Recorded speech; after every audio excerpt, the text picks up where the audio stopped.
BRS జెండా గద్దెలు కూల్చాలని మాట్లాడుతుండు. బిడ్డను బీఆర్ఎస్ జెండా గద్దెల దోలికొస్తే నీ గద్దె కూల్త జాగ్రత్త అని చెప్పి హెచ్చరిస్తా ఉన్నాం. దుమ్ము అయిపోతావు బిడ్డ నువ్వు. అయినా బీఆర్ఎస్ పార్టీ నువ్వు కూలిస్తే బీఆర్ఎస్ పార్టీ ఏదో జెండా గద్దెల్లో లేదు, ప్రజల గుండెల్లో ఉన్నది బీఆర్ఎస్ పార్టీ. బీఆర్ఎస్ పార్టీ జెండా గద్దెల్లో నువ్వు కూలిస్తే పోయే పార్టీ కాదు.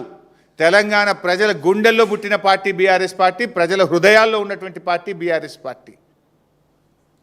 ఈ హౌలా మాటలు బంద్ చేయి, పిచ్చి పిచ్చి మాటలు బంద్ చేయి. 6 గ్యారంటీల మీద దృష్టి పెట్టు. నిన్న క్యాబినెట్ మీటింగ్ జరిగింది. రాష్ట్రంలో రైతులు ఆశగా ఎదురు చూసినారు. సంక్రాంతికే నువ్వు రైతు బంధు ఇస్తామని ఎదురు చూశారు యాసంగి పంటకు.